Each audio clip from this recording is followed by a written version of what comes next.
Well, hi there. I'm Squirrel, and this is Jeffrey, and we've written a book called Agile Conversations, which is all about how to improve your conversations and therefore improve your team. Jeffrey, do you want to tell folks about how that works and what we're doing? Yeah, absolutely.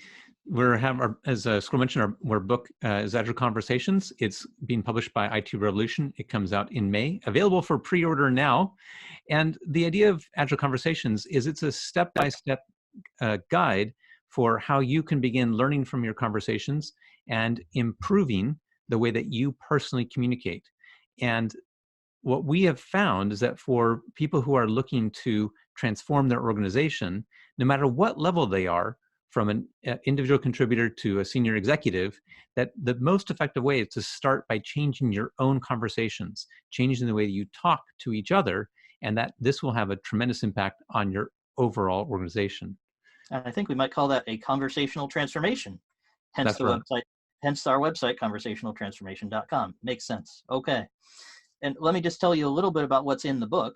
So the book starts with a historical overview and describes sort of how we got to the situation we're in today. And a lot of you watching will probably have the experience of going through a transformation that really isn't going quite right. Why is that? And we describe how that comes to be, both historically, how we started building software factories and then moved on to a feature factory, and then what goes wrong in people's conversations. How is it that we go from really wanting to have a great conversation and build super software, but something breaks down along the way.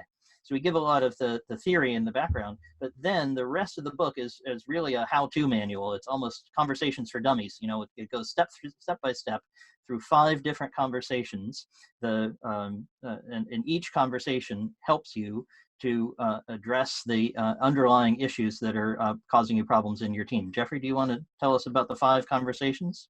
Absolutely. So we start off with the trust conversation, and we move on to the fear conversation, the why conversation, the commitment conversation, and the accountability conversation. And we have these 5 conversations because we find that every effective team is able to talk about all 5 of these areas effectively. Not only do we talk about these conversations, but in each case, we give you a tool that you can use to help facilitate this particular type of conversation. As you move through the book, you leave having a set of tools, not only for you to learn about your own conversational style in general, but how to have these specific conversations that you need to have an effective team. And what's amazing is these tools are remarkably simple. Most of them don't require anything more than a piece of paper. Sometimes you need to be able to fold the paper in half. But they're simple, but not easy. There is definitely work to be done here.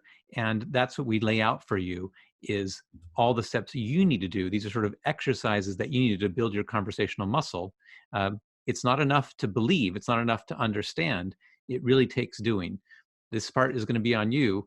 We just make it easy for you to know what to do.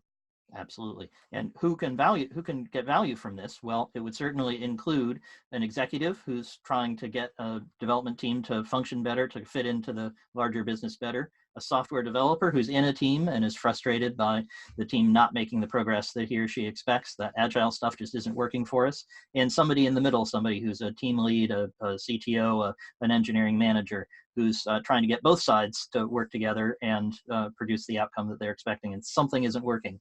Typically, we find that's your conversations.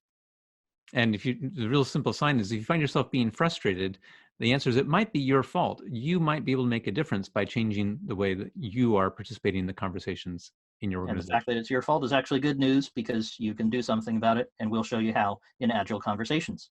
We'd sure love to hear from you. I'd love for you to join our mailing list, and we'd be happy to give you some free resources, which you'll find on conversationaltransformation.com. And we'd love it if you read the book. Please pre-order now.